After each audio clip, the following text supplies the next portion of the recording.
Acclaimed American novelist Kurt Vonnegut once said that the most daring thing a person can do is to create stable communities in which the terrible disease of loneliness can be cured. I started going to college in the heart of the COVID pandemic, and it wasn't until my third semester that I actually started going to classes in person. And those classes were not at all what I expected. They were awkward, silent, uncomfortable. Nobody looked at each other, nobody spoke. Nobody was there to make friends or meet people. I was struck by the realization that despite being finally let out of the confines of our homes, we were each still firmly living within our bubbles. It took a few years to come out of it, and that's understandable. Society itself had to recover from a tremendous international trauma.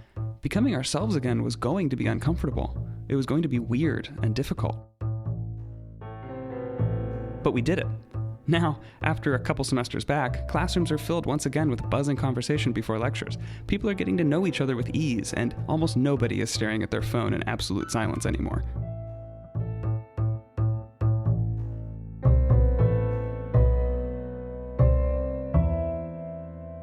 Right behind the millions of human lives lost during the COVID pandemic, one of the greatest losses we all experienced was the death of community.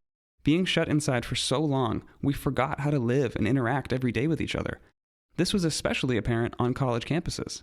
But not everybody stood by and waited for things to get incrementally better. A bold few took the courageous steps forward to build a better future and to get people interacting and simply having fun with each other again. Rachel Hendrix and Kepley are two of those delightful, courageous human beings, and I am exceedingly thrilled to have them both on the podcast today. Both are graduate students here at UNCW, and both are people that I have had the incredible pleasure of knowing and working alongside for a number of years now. Together, they have been making significant strides to bring the UNCW English department back into a meaningful sense of community. Their endeavors have been fun, creative, unexpected, and utterly necessary in this time of societal reconstruction. Their work has created an exciting and tangible sense of camaraderie and family in a place and time where those things felt distant and almost entirely forgotten. From Audacious Media and the University of North Carolina, Wilmington, you're listening to the Relevate Podcast.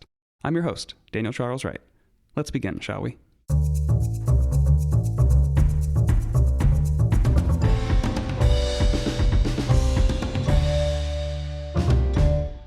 Rachel, Autumn, thank you for coming on the show. Thanks so much for having us. Yes, thank you so much. Something that I think that we should talk about and sort of just contextualize for the audience is that the three of us were all members of the BAMA program here at UNCW, which is a under-publicized and sort of misunderstood and just not widely known program. So I was wondering if you guys could sort of explain what BAMA is here at UNCW. The BAMA program is a really awesome way that students can get their bachelor's and master's degree at the same time. So it kind of works as like you apply in, I believe it's your junior year, right? Mm-hmm. You apply in your junior year, and then once you're accepted, you have the opportunity in your senior year to start taking graduate level classes that will count towards both your undergrad and master's degree. And so then following graduation senior year, you start enrolling in like full-time graduate classes like over the summer, and then taking a full course load to hopefully graduate the following spring, if that's the traditional trajectory. A way that I kind of often describe it to people who are like in public or private schools is like early college when you're in high school, where you go and you take the college level classes that count for both high school and college credit. It's basically the same thing but for a graduate and an undergraduate degree. Yeah, I think that's a really great way to describe it. What inspired you guys to apply to the program? One of my professors came up to me and said, "Hey, I know you've never heard of this program. I think you'd be really good for it." And at the time, I was just trying to graduate and be done and like leave. I was supposed to go to Texas for my master's, and that was the plan. But then he started telling me all the benefits of it, and like, come on, a whole year saved of money and time. Like that's a pretty, great incentive. But it was just really nice knowing that I wouldn't have to go somewhere new and start over. Mm-hmm. I had friends that I knew that were going to be in those classes, and honestly, I'm incredibly grateful for it, because I've met some really amazing people, and my BAMA cohort is just absolutely incredible. I feel the same way. Like, I've made so many friendships and met so many great people through this program because it felt so much more intimate than just being in like a classroom of 25 other people. Rachel and I, when we started the BAMA program, it was 4 of us. And that was it. Mm-hmm. And so it was just really nice to be able to cultivate that friendship, and then also to continue building relationships with professors that we had during undergrad. And for both of us, mostly online in the beginning. Like, we had the opportunity to really fully get to know our professors and like build those relationships with each other too. It was just too good of an opportunity to pass up. Yeah. Absolutely. Yeah, it's funny. That story is really common. It's like the students don't know about it until they are told. It's almost like, we don't talk about Fight Club. You have to be invited. And it's like a secret society of scholars, the BAMA program, but it shouldn't be. That's actually a problem. I don't like that. No, it's true. More students should be a part of it, because a number of the undergraduate students that I've had on this show, they're like brilliant and their papers are really good and the stuff that we talked about has been super interesting. I'm just like, oh, have you ever thought about the BAMA program? And they're like, the what?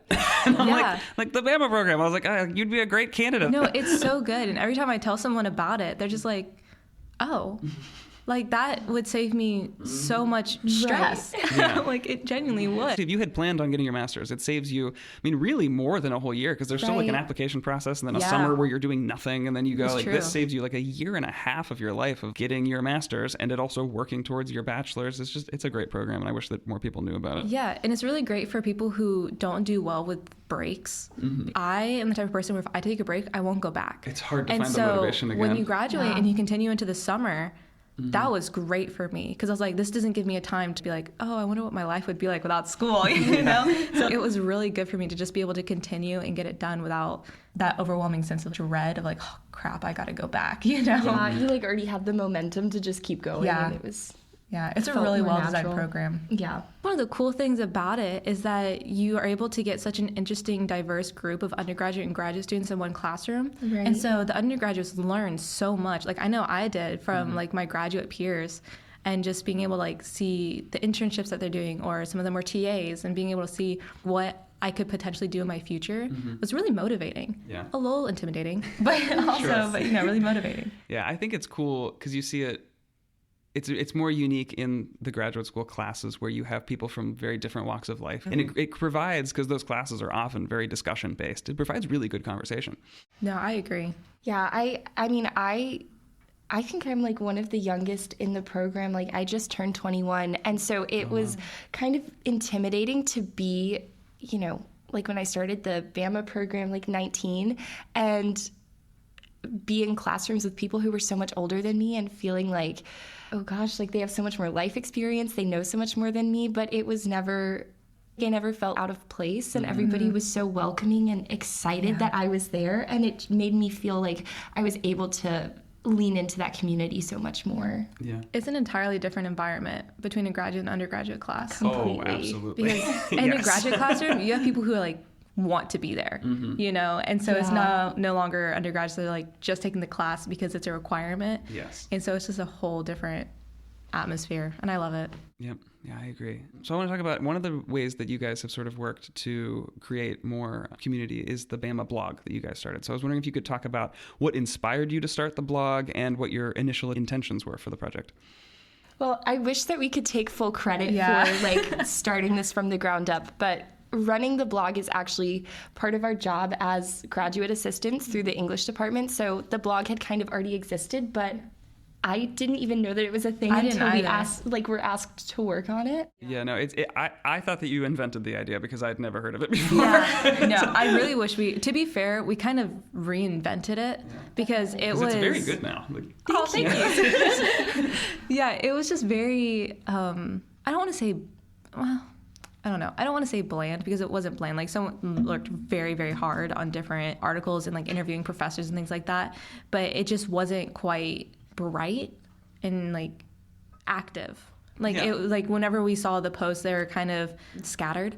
And so one of our biggest goals was to make sure that we were posting regularly because that's the only way to really get people invested is if there's something coming up regularly. So we came up with Book of the Month, which is our biggest hit. Yeah, and not even regular, but participatory, which I think is a big part of it as well. You're getting the other students involved in the process of the blog. Yeah, and that was a big goal too because we're like, we don't want to do this alone. Like this is the English blog site. Like we want all the English students to have a say in it and to be a part of it. And so Autumn came up with a great idea for like research highlights. So if you want to talk about that. Yeah, because I think that part is really cool. So it was kind of in the past years, like looking at past posts from the blog, there were a lot of interviews with professors and faculty members and alumni, which of course is incredibly important, but it's also a blog for the students. I felt like it should also highlight the great things that some of the actual students who are currently in the program, the things that they're doing and the research that they're working on. And a lot of people in the program this year are working on master's thesis projects, at least in the grad school. And so that was kind of a good way to get that started, I feel like, to have the opportunity to talk to people about the things that they're specifically interested in and the work that they're working really hard to do. I think that's just as important as what you can do after college with your degree. It's about enjoying the experience while you're here. Yeah. I mean, a lot of these people are doing theses that are like their passion projects. Yeah. And something that they are putting so much time and effort into and they really love. And because like that is their school child, you know, that is something that they put so much effort into. Yeah. And so we really want to like kind of reward them in a sense and be like, hey, we do recognize how hard you're working and we want you to know that we are caring for you in that sense. So it's just an opportunity for us to make them feel a little special because they are special and they deserve it. Yeah, no, I love that. It's actually, that is in a very similar energy as to what I am trying to do with this podcast. Yeah. It's like, I love talking to people about the things that they're working on, because more often than not, the things that they're working on, they're putting all of this time into, like, they love it. Like, they're really, really interested in it. And when you talk to somebody about whatever project it is that they are working on, like, they just light up because they're so into it and they're so excited to have the opportunity to have a lengthy conversation about it because they know so much.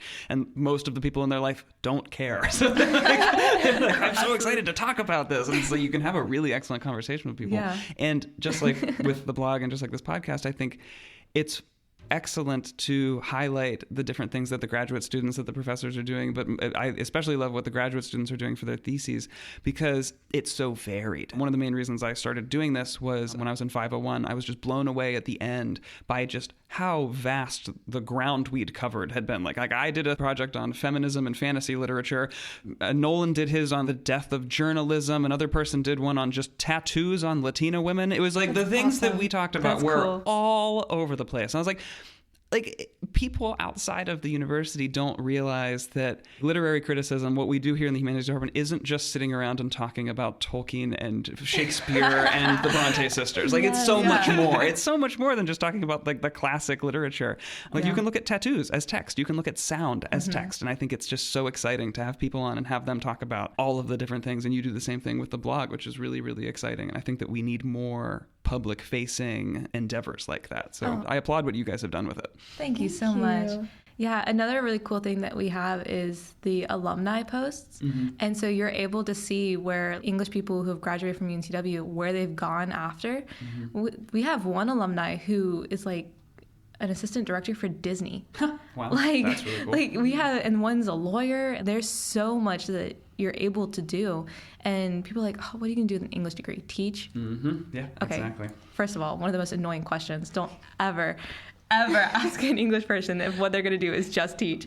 Or better yet, that at least offers you some sort of like, they've thought of something. My favorite is when you tell them what you're doing. I'm like, oh, yeah, I'm getting my master's in literature and culture studies. And they're like, so what's your plan? And I'm like, there's so many things that I could do. It's hard to even begin to have this conversation with you because you have no idea. I remember I was at work last summer and somebody asked me what I was in school for because I had mentioned that I was a full-time grad student at that point. I was taking my summer classes and everything, had just graduated with my bachelor's, and they were like, so, you know, what did you study in school? What are you studying? And I said English, and they laughed in my face and walked away. And I could not even believe that.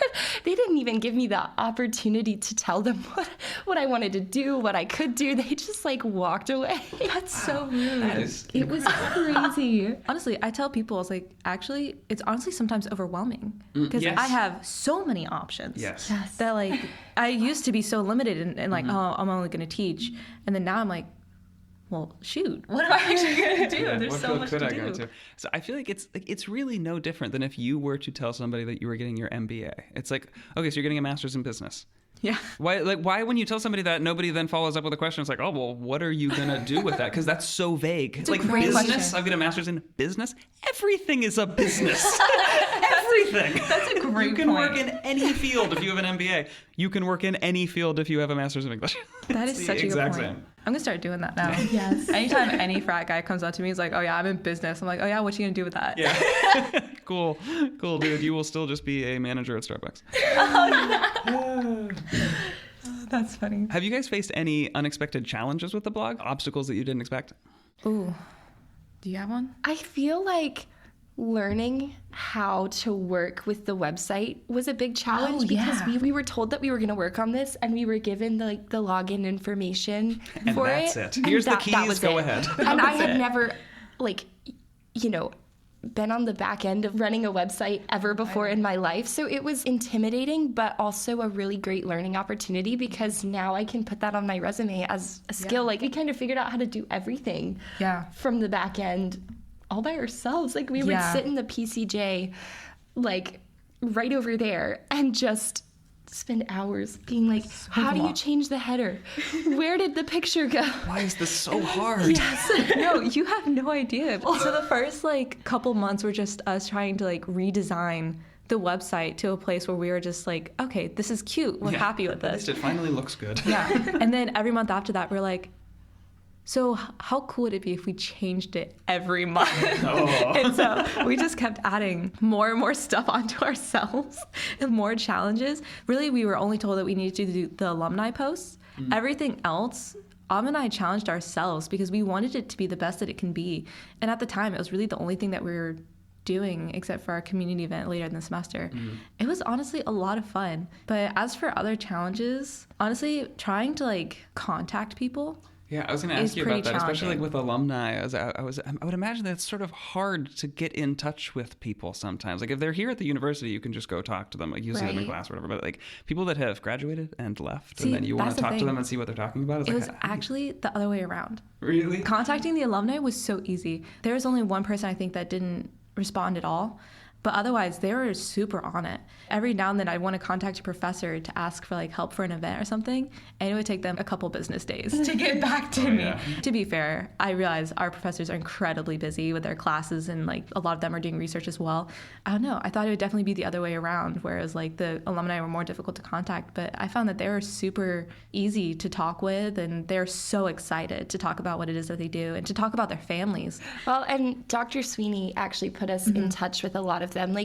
We had followed various people, on Instagram and stuff like that, but Dr. Sweeney had maintained contact with a lot of people, which is really awesome. Yeah. And so she shared their emails and was like, hey, this person would probably be really interested in doing this, and reached out, sent questions, and they were so happy to answer them and be a part of it. And it was really awesome and inspiring to see what people were doing after graduating and all of the different things. It was and awesome. that they were happy. Yeah. The fact that that's very encouraging. Really, the fact that they had an English degree and they're happy working in the areas that they were working was so encouraging. Yes. Because so many, I don't know, we were just talking about it. The narrative that we're fed is different.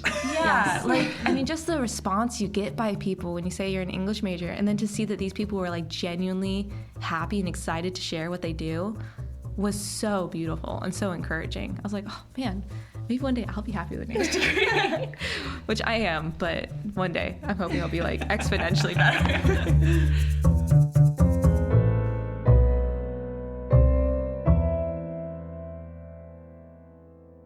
Let's talk about the events that you've been doing. Last semester, you both organized a live-action Clue night for the department. You convinced faculty to act as characters from the game, and you had students running all over Morton Hall looking for clues and solving riddles.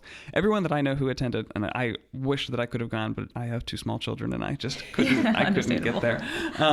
Everyone that I know who attended gave the night absolutely raving reviews, and it sounded like a ton of fun. How did you come up with this idea, and are you pleased with how it went?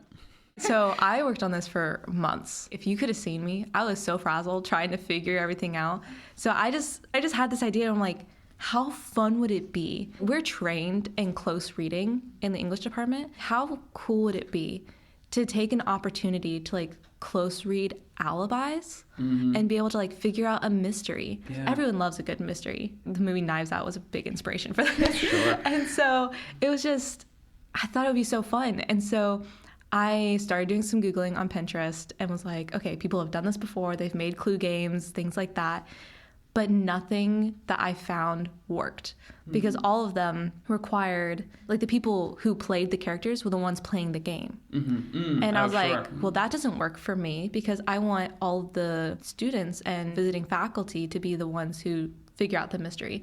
So I had to create every single thing ourselves. And so I created all of the alibis. I created what weapons were in what room. We created the weapons. Yes. One of the weapons was Excalibur. That's not a typical Clue weapon. That one was a dictionary because we wanted to make it English related because, like, how fun. And of course, naturally, the unofficial official mascot of Morton Hall is Morty the squirrel. And so I was like, well, Morty, he was taken, was it sometime last year? I think it was last spring. Yeah, we had like a stuffed animal squirrel that we were hiding around, and somebody abducted him. Yeah, so someone just took him. And he came back though, didn't you guys find him? No. Someone bought us a new one. Oh, yeah. A new one. I was like, because I saw the squirrel recently. Yeah, so. No.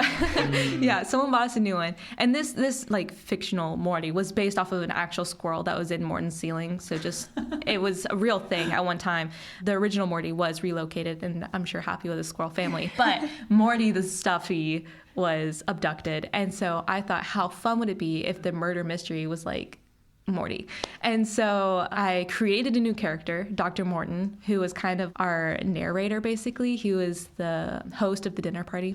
And then for each character, I created an alibi for 3 different questions. So I allowed the students and visiting faculty, the investigators, to come in. They were only allowed to ask 3 questions to each character. And they could only ask 1 question at a time because I didn't want it to be like really quick. That was my biggest fear, was that it would either be unsolvable or that it would take like no time at all. And so trying to find that balance was really, really hard. And at one point I looked at Autumn, I was like, does this even make sense? She like had this whole, I'm pretty sure it was like just a piece of notebook paper. Yeah. And you were like drawing the maps of Morton Hall and tracing where each character was going to go and explaining each of the alibis. And I was like, I think it works. Like, I don't know. Yeah. And so I ended up I have a relationship with the provost's wife. Nice. I used to work with her in her uni classroom. And so I reached out to the provost. I was like, hey, I used to work with your wife. Could you get me the blueprints of Morton Hall? So, like, I promise I'm not staging a heist. Yeah, no, really. I was like, this sounds so creepy. But he was like, well, I can't, but I know who can. So he got me in contact. So I have the blueprints of Morton Hall. And I was able to send it to Autumn, and she did. I mean, I don't even know what you did. What did you do? I used Procreate on my roommate's iPad, and I traced all of every single room in Morton and made maps of where each of the characters were. And so I'm pretty sure it was each faculty member who was participating had their own. It was like just showed where they were and like their track through Morton. And then it's like the Marauder's map from Harry Potter, where it had the footsteps. That's what it was like. Yeah. And so then everybody who was playing the game also got the maps of where everybody was so that they could kind of follow who was where and where their alibi stemmed from and things like that. Yeah. And it was really fun to work on. It was so cool. And it honestly worked out better than I could have imagined. But there were some hiccups that happened night of. One of them being a severe oversight on my part. Because originally the game was supposed to be on both floors of Morton. And then we just decided that was too much, so we changed it to 1 floor. I forgot that in one of the characters' alibis, she mentions coming downstairs.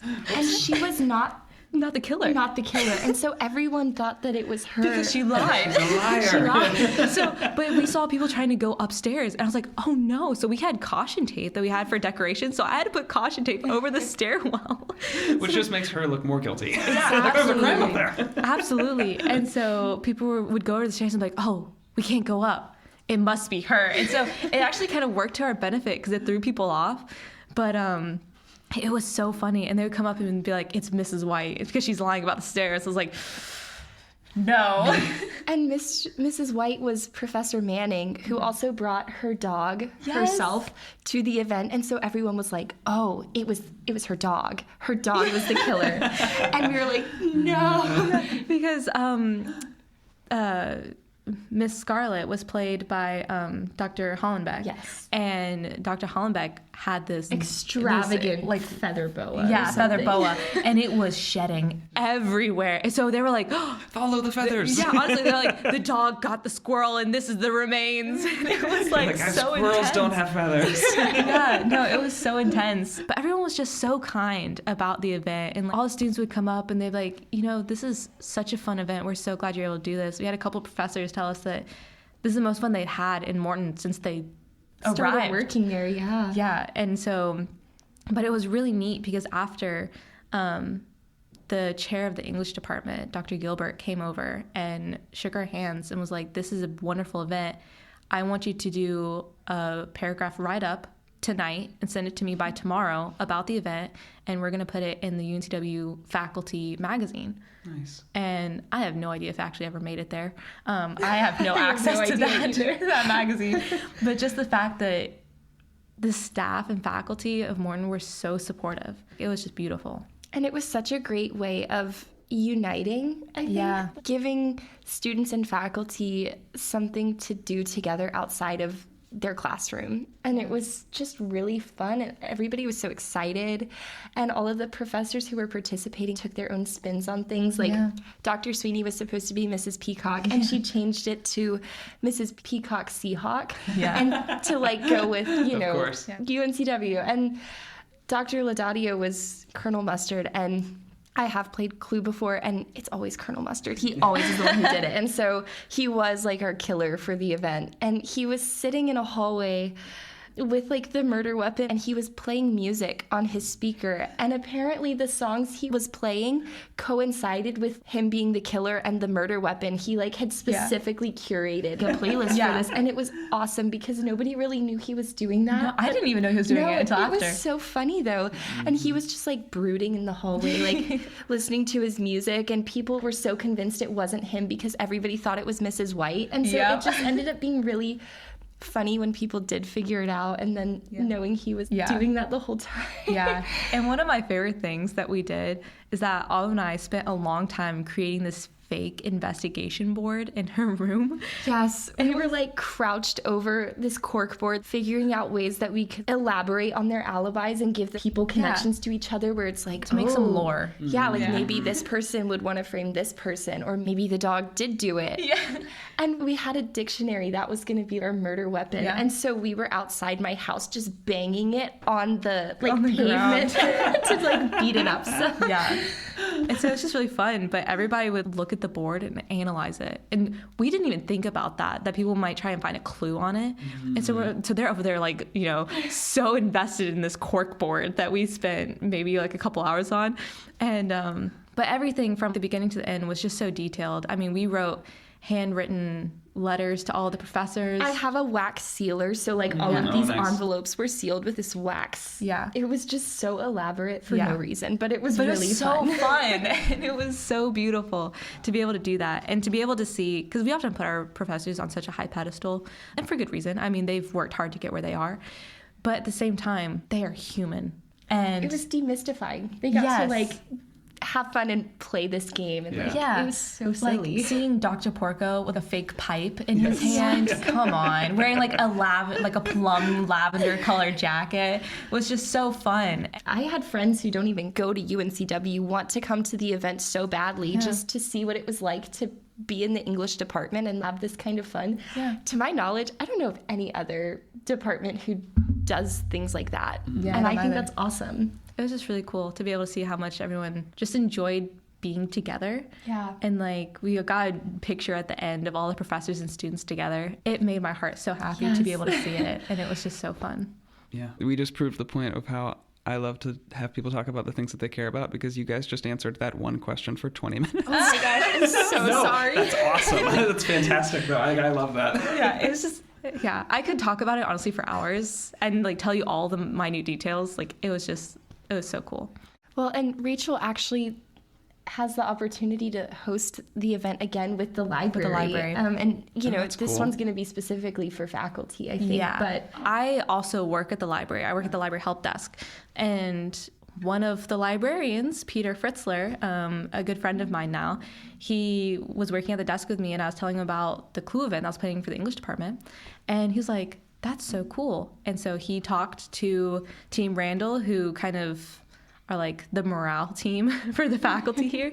And they're like, we want to do that. And so I am planning a whole new Clue event for the library, for the faculty. They're replacing their faculty picnic with this event. And we're going to be doing it in the new library expansion before anyone goes in there. So it's going to be just the faculty, and Autumn, if she wants to go, because she has so kindly offered to make me another map. So I have blueprints of the library. Oh, nice. So it's just so cool to see how like it doesn't just stop in Morton. It's expanding to all literary fields. I mean, now it's the library. How much more literary can you get, right? And it just shows how like something like the energy of this endeavor was purely fun. There's really no other motivation other than let's bring people together and let's have fun. Yeah. And it's contagious. It's literally contagious. Yes. That sort of energy is something that when someone on the outside sees that, they're like, oh, I want to do that too. How do I get involved? Yeah. And I think it's amazing that that's something that then is now spreading to other places. And that's part of why we wanted to do another event this semester, because it was just so much fun. Yeah. And had such amazing results. Mm-hmm. Yeah, so that was my next question. I've heard a little bit about the event that you're planning for the department this semester. And this podcast is actually going to come out after the event has happened. So we can talk about it in however detail you want, because everyone will have already experienced it by the time that people are listening to this. So can you tell us a little bit about what you have in store? Absolutely. So we kind of decided towards the end of last semester roughly what the idea was going to be. And so I sent out a teaser email to the professors that had acted in the last one. They thought it was really funny. But I don't know, have you ever seen The Amazing Race? Yeah, of course. I'm going to be doing an Amazing Race for Morton Hall. For those who don't know The Amazing Race is just this reality show where there will be typically teams of 2, but for our event, it won't really matter. I'm going to say at most probably teams of 4. So these teams of 2 will go from location to location around the world, and they perform these challenges or these riddles or different things like that, like food challenges. They have to eat like weird foods, or they have to like climb a rock wall or cliff, or I think at one point they had to parachute off of a hot air balloon, like, you know, these wild stunts. Obviously, we can't do that. So you're going to do all of that here too, right? I'm going to jump off the clock tower, bungee jump. I wish I had that type of budget. Unfortunately, I do not.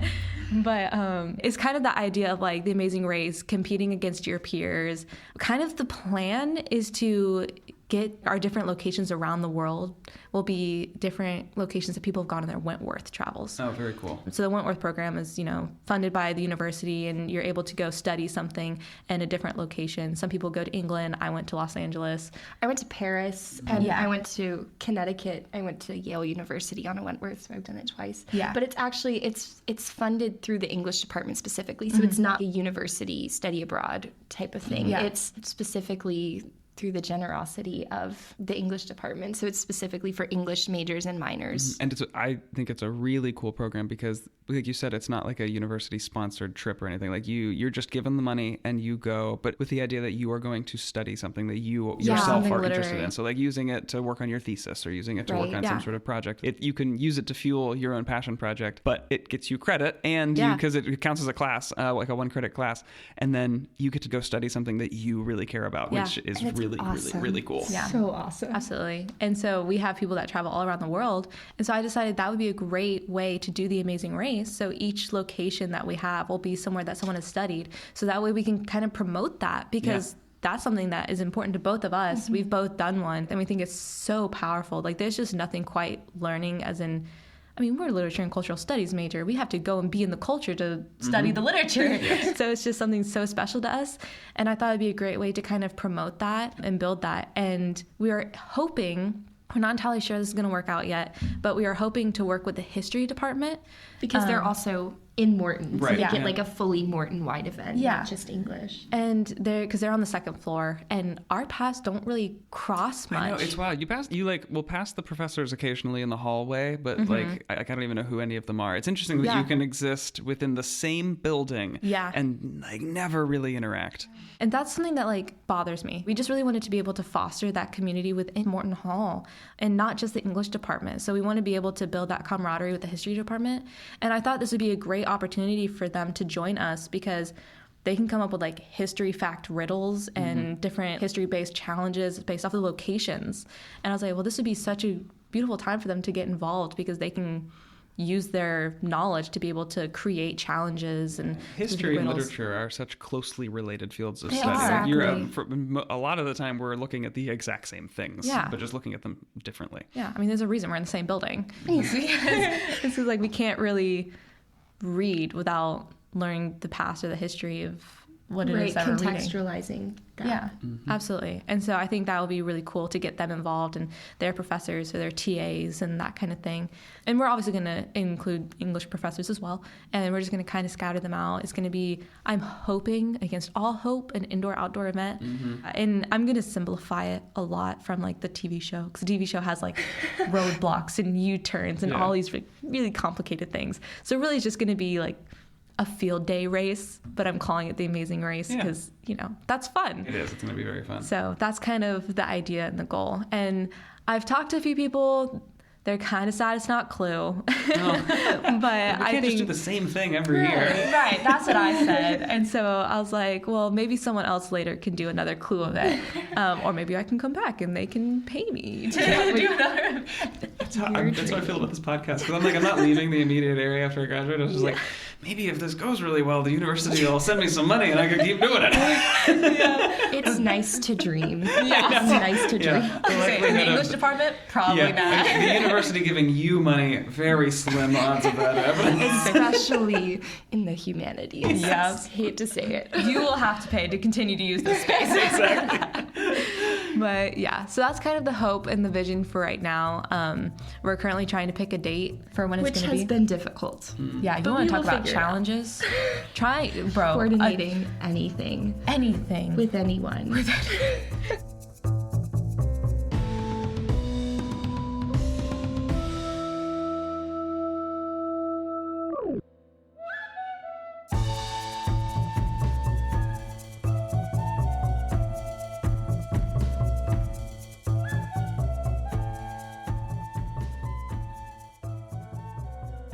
I feel like the majority of people these days see college as a transactional experience. We talked about this a little bit the other day in 509, where like the typical college student attends a university to get a degree, which will consequently get them a good job, hopefully, which will make them financially secure. It's not really about the learning. And aside from maybe Greek life, there's not a lot of intention put into the community aspect of the experience. But you, however, embody sort of an exception to that rule, where you go about this with an intentional community building attitude about your education and about how you exist in this space. Why do you both think that it's important to approach your academic experience as a community-based endeavor? And why do you both work so intentionally to create this sense of community within the halls of Wharton? One of the greatest things that I ever heard from anybody in the English department was from Dr. Sweeney, and she said that being an English major studying English is studying how to become a person in the world. And I think that is such a good way of describing it, because we sit in our classrooms and of course we write papers, but I feel like so much of the learning happens when everybody is discussing whatever we're talking about, and you're learning from your peers as much as from the professor, and it's so much of a collective learning experience. And I think that's why it's so important to have that community. Is if you don't feel comfortable talking to the person you're sitting next to, you're not going to learn anything. And that's not how life works. You talk to people every day, learn about people every day. And I think that there's so much value in seeing where people come from in different walks of life. No, I entirely agree. I mean, I very strongly believe that humans are just naturally designed for community. I think the moment that you take a person out of community is the moment that they start to suffer. And like, you notice a lot of mental decline, a lot of physical decline as soon as you take someone out of a community. And I think that sorry to interrupt you, but I think that's one of my that's probably is my biggest problem with specifically American society in living in like post-World War II, the atomization, the nuclearization of the American family, where because of the way that capitalism functions, the powers that be don't want us to all live together. They want us to exist on our own and have our own spaces so that we all have to buy everything ourselves. Like that's the reason. But I think that's part of why we've seen in the last 50 to 100 years, such a decline in collective mental health. Like, I think that we're all very isolated, and it makes us very sad, and we don't even recognize it because we're fed a narrative of like, well, you just need to buy more stuff and then you'll be happy. But it's like, actually, we don't need more stuff. We need more community. We need people to be like, we need multi-generational homes. We need communities where you actually rely on each other for things, and you have to have relationships with people to thrive, because then not only does the community thrive like just in its existence, but like spiritually we will all feel better because we will have more people in our life that fill us up. The lie starts with you can do it yourself. Yeah. The moment that someone says, this goal that you have, you can do it. Follow your heart. You can do it yourself.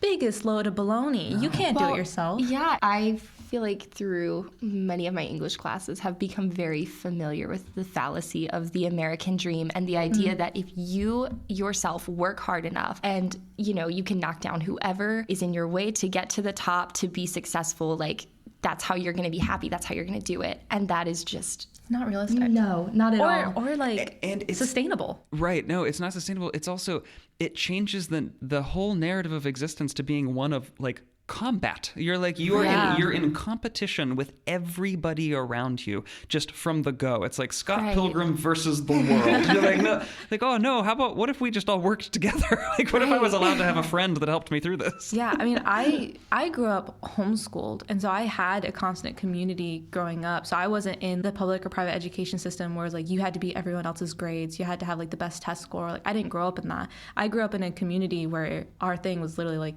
it takes a village. So all the parents came together, raised the kids together, and we all learned from each other. And so I think that kind of prepared me a lot for coming to college, because when I got here, I was kind of alone, but it prepared me to be able to like go out and meet people and make friends. A lot of people say homeschoolers are like antisocial. It's not just, really. it's Yeah, not true. not Yeah. really. No, it's also not true. It's just a different form of socialization. Yeah. And if you grow up in a community like I did, like a co-op, every one of my friends are incredibly social beings and like are super successful. Right. It just depends how you do it. But I came into it very prepared into college, and I got here and I was like, where is the community? Like, I had such a great community in school. Where is it? And so that kind of, I think, in a lot of ways was my motivation to want to nurture it here and in the English department specifically, because that's where I spend all my time. And I was like, if I'm going to spend all my time here, I want it to be fun. I want it to be enriching. And I noticed like our professors are really friendly. Yeah. They're awesome. They're so awesome. We have a really good faculty here in this English department. It's really awesome. And like, they want to see you grow personally, and they push you and they challenge you. And that's something that I loved. And I was like, we have some really kind professors that are super funny. Like, some of them are really funny. And I say some. No, kidding. I'm kidding. But yeah, so they're just like really fun. And I was like, if I can have this type of camaraderie with my professors, why on earth am I not able to have it with my peers? Yeah. Like, this is ridiculous. It really only kind of changed when I entered the BAMA program. And it was me and 3 other girls, and we were thrown into a whole new world together. And so we all figured it out. Yeah, I was going to say, I grew up in public school, and so I was very much competing with everybody to have the best grade, and I knew it. And when I got to college, I was so shy, and like, if one of my professors assigned a group project, I was like, this is the end of my world. I do not want to do this at all. And now I'm like, how can I work with somebody now? Let me go, like, get coffee with Rachel. Let's work together. Let's do something together. I don't want to do this assignment by myself.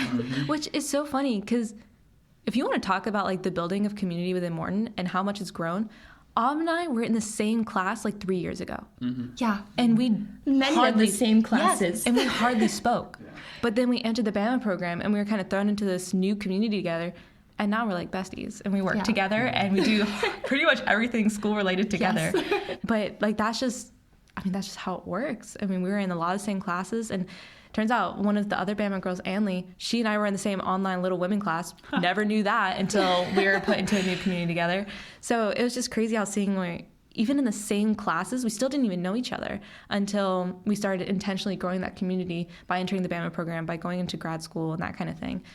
Yeah, so. Holly, one of the other girl who started the BAMA program with us the same year, we were in the same class together and had never spoken. Like, we'd had classes together before, but this was we were about to switch back from online to in person. And she followed me out of Morton one day and tapped me on the shoulder. And she was like, "Can I please go sit with you in the library?" And I was like, "Oh my gosh, yes, like, please do. Like, I've been so lonely." And so it was just like so funny that was like how it ended up going. I know, like that's what I was talking about in the intro. COVID made us all forget how to talk to each other, especially for college students. I'm older, but a lot of college students, like, I feel bad. Like, my sister is 5 years younger than me, and so she went to college for her freshman year. COVID hit March of her freshman year. Yeah, so mine too. So she had a normal college experience for like 4 months, and then it was just boom, she was back at home with her parents and she was doing school online, and it was like that for 2 years. And then she went back to school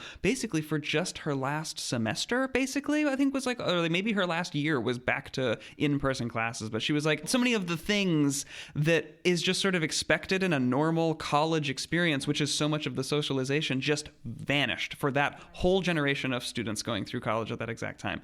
And then when we came back out of it, we all forgot how to talk to each other. So like that, like the Holly was so courageous in that moment to be like, I need a friend. And Autumn seems like she's cool, and I'm gonna actually just go talk to her. It's like... Well, and like, it's funny because Holly and I have talked about how that was like pretty much like we'd met, but that was how we became friends. And we both were like, I never thought that you'd be my friend. I thought you were too cool to hang out with me. And then we just like, we're like, why would you think that? Yep. But we both thought it. And then it was like, her and I we're so close now. And it's just so nice to feel like we're relearning how to have that community. COVID gave us all the Edward Cullen era of dark Stop mystique.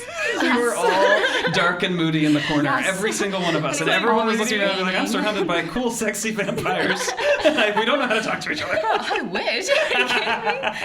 I wish that was this type of community. Dang. That's funny. How do you guys plan on taking your sense of community building with you into your future endeavors? Because you're both graduating this semester, right? I will let you start with that since absolutely. You have a I have a job lined up already. Nice. What are you going to do? So I am currently an intern at a church back in Fayetteville. I work with the college and young adults there. Mm-hmm. And so my job quite literally is community building. And I created a new group called ETC, is Equip, Train, and Connect. So we equip people with the skills, train them up in the knowledge, and connect them with like-minded individuals. Mm-hmm. So the goal is to quite literally create a community where we can grow and learn and build together and create lifelonging friendships and community within that. We want to train leaders in the world, and we want to train people who are able to go out boldly into the world and to be successful and to have friends while they do it. That's something that I've already started working on, and I really only just kind of discovered it. Like, that's what I enjoy doing by doing the Clue event. I started planning that event and was like, wow, I really love event planning. Like, this is so fun to be creative, to make posters and things like that. I love it. I love creating events. I love being creative. And so I found this opportunity, and I'm like, okay, great. I can do this for other people. And those people are my friends. They're my community. And so to be able to give back to them in that sense is so rewarding and so beautiful to me. So that's my plan to go forward. I'm also looking at becoming a high school librarian. Cool. To start kind of building that community there, building and fostering a love for literary works there. And even there, I'll be able to create like book fairs and, fun little events for each classroom to come in and do. And I always wanted to work in a high school simply because I think high schoolers are often overlooked by teachers because they're like, oh, I don't want to work high school because they're bratty or because they don't listen and all these things. And they're just in so much need of love and care. And so my goal is to always work in a high school. I just never knew in what capacity. So I think this is that entry point for me. So I'm really excited about that as well. Yeah, that's beautiful. I love that. Thank you. Yeah, really excited. I do not have as much of a plan as Rachel does. But poetry has always kind of been my passion project. And I've also learned through working on the department blog that I really love doing that like online writing kind of stuff. And So I'm kind of trying to figure out how I can bridge those or do them at the same time, or like work a job that's maybe not something related to my field so that I can foster those like creative things that I appreciate and then build community that way. There's an author who I really look up to who we're like Instagram friends, and she lives in Canada and just announced that she's doing this partnership with like her local yoga studio where you do like a creative writing meditation before and after the yoga practice and see like how your writing evolves through that. And I was like, that's such a creative way of engaging with community that maybe isn't really involved with writing so much. And I was like, so cool. That's like so inspirational to me. And so I plan on staying in Wilmington, and I love the area, and I feel like there's so many creative opportunities to engage with community in a way like that. And so I would love to try to work towards doing something like that, maybe. Yeah, that's very cool. That's so cool. I want to take it back to sort of the beginning of your educational journeys. What inspired you both to pursue English degrees in the first place?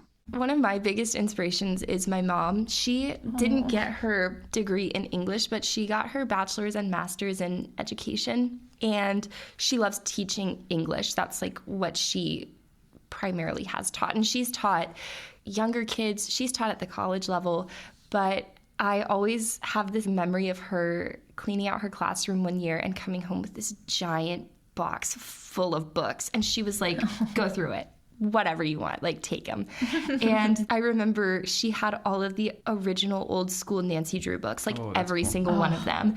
And that was, I guess, kind of what started my love of reading. And then my mom got her master's, and I was like, well, I love English, and that's what I'm going to do too. I don't know what I'm going to do with it yet, but I know that it's something I want to do.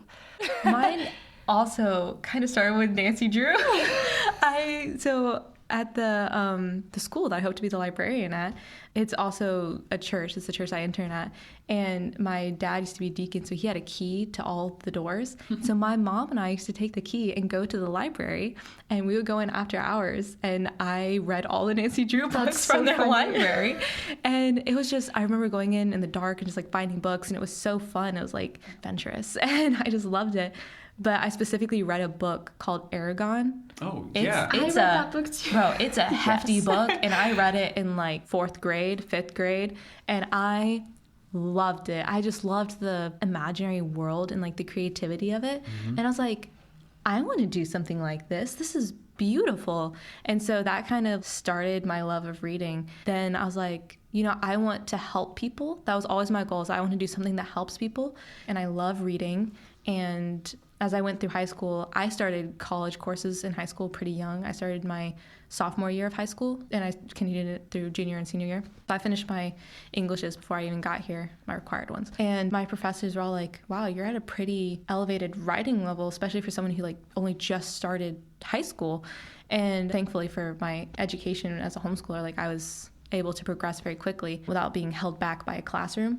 And so I was like, really? Like I can write? Like, what do you mean I can write? And I was like, well, you know what? If I can write, I want to help people, and I like reading. I love creating. I love, building community, and I love inspiring people. So that's kind of what inspired me to come to UCW and get my English degree. Yeah, that's very cool. I love that. We live in a weird time for the humanities, where there's a lot of negativity in the discourse and a lot of talks about relevance and the death of the humanities being just around the corner. And I think that the attitude of that discourse, especially with it happening within our very own departments, and it's very defeatist, and it's not very encouraging. So something that I like to do at the end of every one of these episodes is to talk about what is giving us hope right now for the future of the humanities. So I was wondering if you had an answer to that. Like, what is giving you guys hope for the future of the humanities right now? I feel like we were just having this discussion in class the other day about how literature and culture and history and politics are all so closely connected because it's about people. at the end of the day, whether you're studying a history of people or the relationships between people or the stories that people share about themselves and others, I think that we're at a place now more than ever where it is so necessary to see each other as people and to have that kind of love for one another and build that community, especially post-COVID. But, we have wars going on globally, political turmoil always. And I think that having people who reveal stories and build connection and community, that is so important moving forward and having an optimistic perspective on the future. Yeah, I think so. I was a part of a program when I was in high school called People to People International. And what it was is that students from all around the country would come and join this program, and we would travel countries. So we landed in Switzerland. We went from Switzerland and we went all the way up the west coast of Europe till we got to England. And we got to learn cultures. And it was created by a previous president. I believe it was Eisenhower. Don't quote me on that. Pretty sure it was. And the president created it because he understood the importance of creating the personal relationships with other countries and other cultures and people. And I think that kind of ties in with, I'm going to quote Ender's Game because I love Ender's Game, where it's the moment that I know my enemies when I truly love them. That's kind of why it was created, because when you get to know people truly and fully, there is no room for hate. And I think humanities offers such an entryway into learning other people, especially in literature and cultural studies, because we get to see other people's experiences and pass through how they write. You get to see their personal stories. And I think that's so valuable, because once you truly get to know them through the inner workings of their mind, that's one of the most vulnerable places you can be. And so once you get to truly know them, there's a moment you truly love them. And I think that's such a beautiful opportunity to create connections and relationships with really anybody. And there's no other way to replace that. In the way that the world is going with ChatGPT and AI and all that kind of stuff, it just goes to show that nothing can be recreated of the mind like the mind. You can try and create all these fake algorithms, but nothing can be produced that is as vulnerable and raw and real as the human mind. And I think that's something that's so important. I think also, I recall in a class with Dr. Porco that he said, in education and with literature, there's always this desire to master a literary object or overcome, but it should be about understanding and seeing something as it is. And I feel like that can be applied to people as well. It's not about who's better, who has more. It's about recognizing that we're all people. And I feel like that was an invaluable lesson to me, to kind of have that perspective on it. And I feel like that's part of what the value of having an English degree is. Yeah. If I didn't learn anything else in college except for that, I would feel like it was worth it to me. Yeah. I think if you ever want to learn anything about the difference between knowledge and education and the importance of tactile learning, take a poetry class with Dr. Porco. It's amazing. It's so good. But you will learn so much about what it's like to be in the world. There's a difference of being in the world and being of the world and being a product of how the world runs. But if you are in it and you are invested and you are creative and you are touching and you are feeling and you're truly educating yourself, then that is humanities. That is what we do. What we do is in a lot of ways, we create the world. And people don't realize what we do has power. Even the speeches of politicians, someone had to write that. Right. And that is English. Everything is built off of the humanities. And the moment that people start to actually wake up and realize that is when I think the world will become a better place. We always end with the same question. What is the best book that you have read recently? I think one of the best books that I have read recently is probably All About Love by Bell Hooks. It's theoretical. Amazing, super easy to read, very conversational feeling, but I've always been a hopeless romantic, and this book has completely changed how I think about love, and it's framed it more as respect and understanding somebody versus blood oaths and Romeo oaths. And Juliet What kind of relationships are you getting into? Anyways. Moving swiftly on. I'll turn it over to Rachel. Yeah. After the clue of it, I kind of got into like a mystery kick. So I picked up A Good Girl's Guide to Murder. And it's just a YA, really easy read. But it was actually so detailed and thought out in the mystery. I was like, this is good. Like, I was able to actually get lost in it.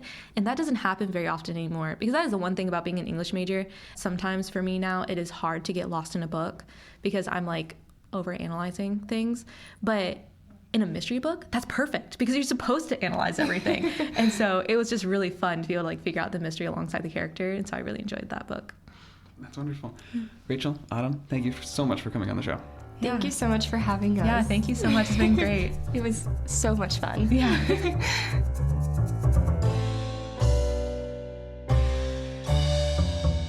Relevate is produced each week by Audacious Media and the University of North Carolina, Wilmington. Today's episode was hosted, produced, and edited by myself, Daniel Charles Wright, and executive produced by Dr. Megan Sweeney. Special thanks to Randall Library and the excellent people of the Digital Makerspace for lending us their studio. If you have a project, a paper, or a topic that you'd like to discuss on the podcast, and you're a faculty member or a student of an accredited college or university, please send us an email at relevatepod@gmail.com.